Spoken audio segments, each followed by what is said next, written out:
La polémica sobre el salario mínimo. El salario mínimo se ha convertido en un arma política. Muchos partidos políticos plantean su revisión durante la campaña electoral. Pero, por el contrario, pensadores libertarios consideran que el Estado no debería regularlo. Existen múltiples preguntas que pueden surgirnos. Por ejemplo, ¿los libertarios tienen razón? ¿La subida del salario mínimo provoca inflación? Si aumentamos el salario mínimo, ¿disminuye la actividad económica? ¿Su aumento pone en riesgo el empleo? ¿Debe existir un salario mínimo para toda España? ¿Qué entendemos por salario mínimo? ¿Deberían equipararse el salario mínimo y el subsidio mínimo vital? ¿Debería el Congreso aprobar el salario mínimo? ¿Hay países sin salario mínimo nacional? Los detractores de la existencia del salario mínimo argumentan que 1. El abogado Alex Kaiser considera que el Estado no debería establecer salario mínimo alguno, pues interfiere en la libre formación de precios. Según esta corriente de pensamiento, los salarios deben ser determinados por la ley de la oferta y la demanda, sin ningún tipo de intromisión estatal. También las señales de tráfico interfieren en la actitud del conductor y no por ello limitan su libertad de movimiento. En otras palabras, lo más importante es determinar si esta institución jurídico-económica es útil o no, es decir, si las señales de tráfico aportan un valor añadido o no lo hacen. El problema no es tanto la existencia de un salario mínimo, sino de cómo, quién y para qué territorio o sector se establece el salario mínimo. 2. También afirman que el salario mínimo es una prohibición de trabajar para personas cuya productividad es menor al salario mínimo legal, generando desempleo estructural. El salario mínimo ejerce una importante barrera en países donde los costes laborales son elevados y la productividad marginal que aporta el trabajador es baja o nula. Esto deja fuera del mercado laboral a los grupos más vulnerables, como jóvenes sin experiencia o mano de obra menos cualificada. Imaginen que el Congreso aprobara una ley de altura mínima, según la cual los empresarios no pudieran contratar a trabajadores que midieran menos de 1,85 metros. ¿Lograría esa normativa aumentar la altura de los obreros más bajitos o más bien equivaldría a prohibirles trabajar por ley? Este ocurrente ejemplo nos fuerza a hacernos las siguientes reflexiones. Si el trabajador no aporta riqueza por encima del nivel salarial mínimo establecido por la ley, es posible, en primer lugar, que el mínimo legal sea alto para la zona, lo cual nos obliga a meditar si realmente debe de existir un salario mínimo para toda España. Trataremos este asunto más adelante. En segundo lugar, es posible que el trabajador no esté a la altura del nivel tecnológico exigido por el mercado. En este caso, el problema no está en el marco legal, sino en la individualidad. No debería suprimirse una norma mayoritariamente aceptada y asumible por todos, porque una minoría residual no se adapta adecuadamente a la norma. Habría que buscar fórmulas alternativas para dotar a esa minoría de los medios para alcanzar el nivel de confort exigido por el mercado, pero no suprimir una útil herramienta de medición. 3. El salario mínimo, cuando es elevado, fomenta la economía informal. Estoy de acuerdo con esta afirmación y abordaré más adelante este asunto. 4. Como cuarto argumento, los libertarios opinan que el salario mínimo podría llegar a destruir la inversión y el empleo privado. Algunos economistas están convencidos profundamente y radicalmente de esta afirmación, como Juan Ramón Rayo en España o David Neumark y William Washer en Estados Unidos. Sí, como consecuencia del aumento del salario mínimo, la productividad marginal del trabajador se torna baja o negativa, corre el riesgo de perder el puesto de trabajo. Si es un conjunto de trabajadores de una línea de producción los que se encuentran en dicha situación, corren el riesgo de ser sustituidos por maquinaria. Por tanto, el salario mínimo influye en la lucha del hombre versus máquina. Si bien es cierta esta última afirmación, hay que tener en cuenta que en la lucha del hombre versus máquina no solo influye el coste laboral. Actualmente, el acceso al dinero fácil y barato tiene mayor influencia en la destrucción de empleo que el que produce el salario mínimo. La sobrecapacidad monetaria actual, con la Fed y el Banco Central Europeo en pérdidas durante los 3 últimos años por culpa del exceso de energía monetaria, son la prueba de cargo. Existen diversos y serios estudios económicos que afirman este efecto y el contrario. Por tanto, en función del abanico de circunstancias económicas, el aumento del salario mínimo puede no degenerar en una pérdida de empleo. Así, el estudio de 1994, realizado por David Card y Alan Krueger, cuestionó esta teoría económica, llegando a la conclusión de que el aumento del salario mínimo no necesariamente conlleva la pérdida de empleos. Esta investigación se considera muy influyente en la economía moderna. Así, Nueva Jersey, que en 1991 elevó su salario mínimo de $4,25 la hora a $5,5 para los restaurantes de comida rápida. Card y Krueger no encontraron evidencias de una reducción de empleo para los restaurantes de comida rápida, donde a priori tendría que haber un mayor efecto negativo.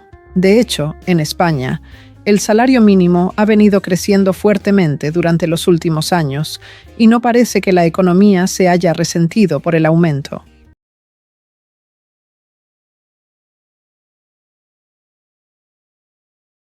Como quinto argumento, muchos economistas opinan que el salario mínimo genera inflación y desacelera la marcha de la economía. En España, a pesar de la pandemia de COVID del 2020, durante los últimos 6 años no es observable este fenómeno. Lo que sí podemos observar es el hecho de que el aumento salarial termina pagándolo el consumidor, pues el empresario se ve obligado, en muchos casos, a subir los precios. En el citado estudio de Card y Krueger, los precios en estos restaurantes de comida rápida se incrementaron con respecto al precio en cadenas de restauración análogas en el este de Pensilvania, lo que probablemente pudo deberse a que el coste de la subida del salario mínimo fue trasladado a los consumidores. En España, el salario mínimo se duplicó en los últimos 10 años, casi por igual que los precios de la canasta de la compra, pero no se observó un proceso inflacionista. Además, en el comportamiento del IPC tienen influencia otros factores de mayor peso, como el alquiler. Los críticos del salario mínimo también argumentan que limita el poder de negociación de los empleadores. Esta afirmación es cierta solo en aquellas zonas donde el salario mínimo es elevado respecto al coste de la vida. En las demás zonas, sirve como un punto de referencia o medición. En otras palabras, en áreas donde el salario mínimo está por debajo del coste de la vida, el empresario mantiene esa prerrogativa. Algunos piensan que el salario mínimo no es una herramienta efectiva para reducir la pobreza.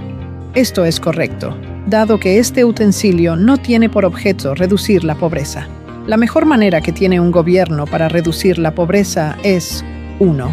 Emitir dinero conforme al patrón interés, con el fin de que el mercado no engulla más energía monetaria que la que su actividad necesita. Y 2. La inversión en la formación de sus ciudadanos, para evitar las crisis económicas, reducir fuertemente la pobreza y las abultadas diferencias sociales. Las 4 variables fundamentales macroeconómicas tienen que evolucionar proporcionalmente.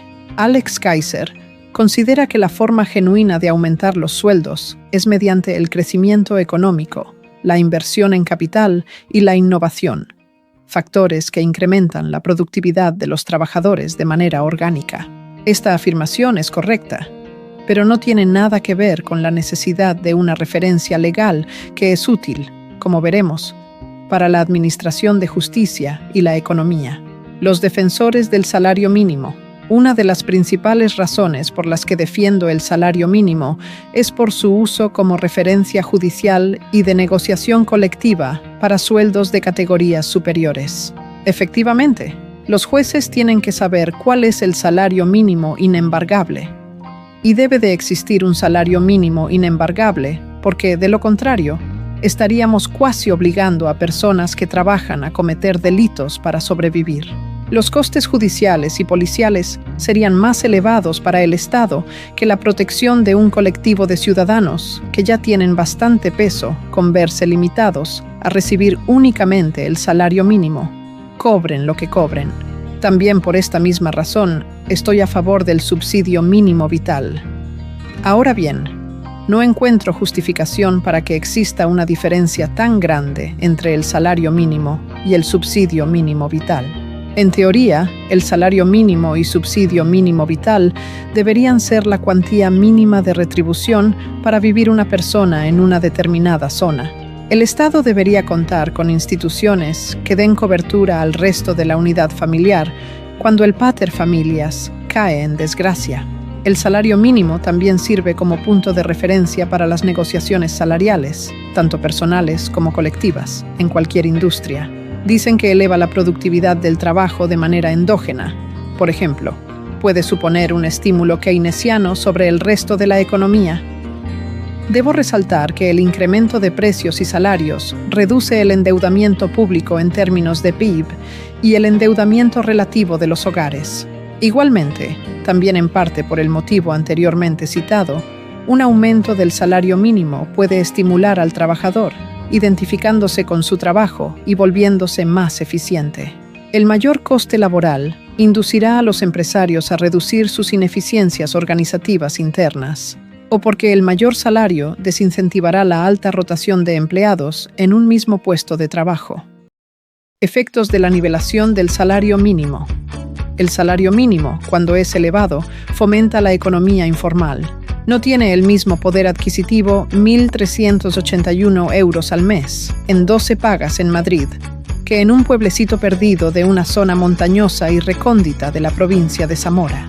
Cuando, por el bajo coste de la vida de una zona, la productividad marginal de un trabajador es razonable para el modelo social, pero es baja respecto al salario mínimo, es indudable que las relaciones laborales se enturbian, fomentando la economía sumergida. Por el contrario, cuando el coste de la vida es alto y la productividad marginal también, se producen tensiones sociales. Si el empresario es justo la referencia legal, es un jarrón chino.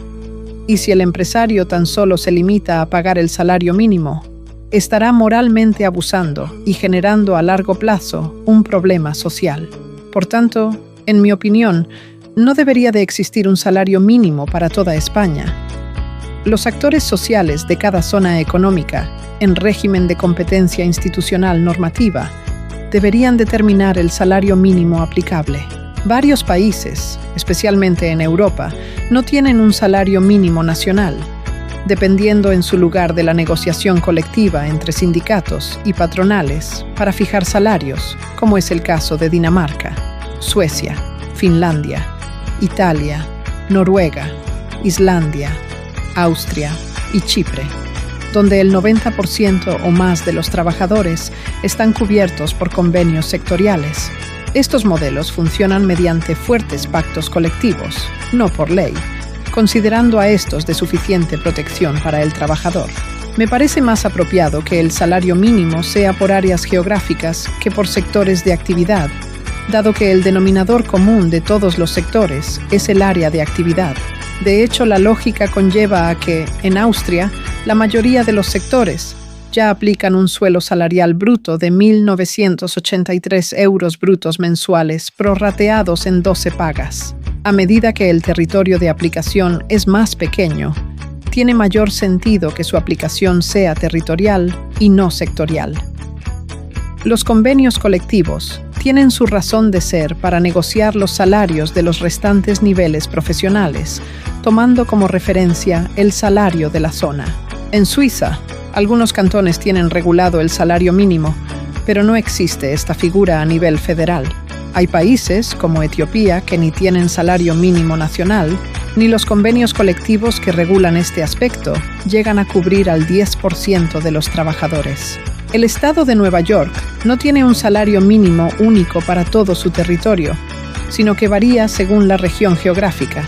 Así, para 2025, el salario mínimo es de $16,50 por hora para la ciudad de Nueva York, Long Island y el condado de Westchester.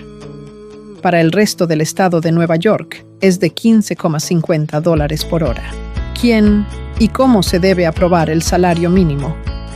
En España, el gobierno no necesita la ratificación del Congreso de los Diputados para aprobar la subida del salario mínimo interprofesional. Muchos gobiernos han utilizado esta prerrogativa como herramienta política. Esto es extremadamente peligroso. Aunque no sería la solución óptima, sería razonable que el Congreso aprobase estas importantes modificaciones económicas. Algunas zonas actualizan el salario mínimo en base a la inflación. Alaska dispone de un salario mínimo indexado a la inflación, pero hay otros estados que no lo hacen. Por ejemplo, la Corte General de Massachusetts o la Texas Legislature aprueban el salario mínimo para todo el estado, y su actualización no es automática respecto a la inflación. Es más, en Texas las ciudades tienen prohibido fijar sus propios salarios mínimos. En base a todo lo expuesto, llegamos a las conclusiones siguientes. Primera, cada zona económica debería tener un salario mínimo en función del coste de la vida y peculiaridades del área. Segundo, los actores económicos de cada zona deberían, en régimen de competencia institucional, determinar el salario mínimo. La mayoría de los salarios mínimos cantonales vigentes de Suiza han sido aprobados directamente por los ciudadanos mediante consultas populares. Por ejemplo, en el Cantón de Ginebra, los votantes aprobaron en 2020 la introducción del salario mínimo, tras varios intentos previos rechazados. Pero esta solución no me parece la definitiva. Si bien es cierto que a medida que atomizamos el territorio, tiene mayor sentido la homogeneidad del salario mínimo, nunca sabremos con certeza ni el salario óptimo ni el territorio que debe abarcar si no permitimos el cálculo social. Pero ¿cómo funcionaría el social calculus o competencia institucional normativa? El social calculus o competencia institucional normativa funciona mediante la competencia orgánica de unidades normativas de dos tipos: los reguladores o asociaciones privadas de profesionales y los distintos órganos de los distintos niveles de la administración pública. Los reguladores privados, en el momento de su constitución, determinarán en sus estatutos el territorio de tutela. Respecto a los restantes requisitos de constitución y detalles de funcionamiento, recomiendo leer el libro Competencia Institucional Normativa. Imaginemos que existe un regulador que tutela toda la provincia de Madrid, formado por profesionales que ejercen distintas funciones económicas: empresarios, sindicalistas, trabajadores. Supongamos también que existe un regulador para el municipio de Pozuelo, uno de los municipios de mayor renta per cápita de España. Estas organizaciones privadas se solaparían entre sí y con los órganos de la administración pública. Por último, imaginemos que todas las unidades normativas aprueban el salario mínimo con las siguientes mayorías. En el municipio de Pozuelo se aplicaría el salario mínimo de 2.000 euros, por ser el de mayor consenso. Para el resto de la provincia de Madrid, entraría en vigor el salario de 1.860 euros, dado que el número de miembros que votaron a favor en el regulador supera al de la Asamblea de la Comunidad de Madrid, y existe entre estas dos unidades normativas un empate en el número de votos en términos de porcentaje. Por último, para el resto de España, el salario mínimo será de 1.400 euros. La mayoría concurrencial o mayoría líder para el municipio de Pozuelo se sitúa en el 80%. Si alguien desease cambiar esta norma, debería obtener una mayoría igual o superior a ese porcentaje. Si el resultado de las votaciones hubieran sido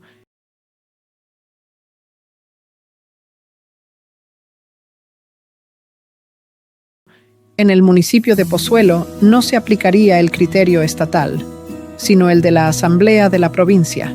Por tanto, 1.760 euros. Con este sencillo ejemplo, vemos cómo interactúa en la sociedad lo que he denominado la mayoría concurrencial.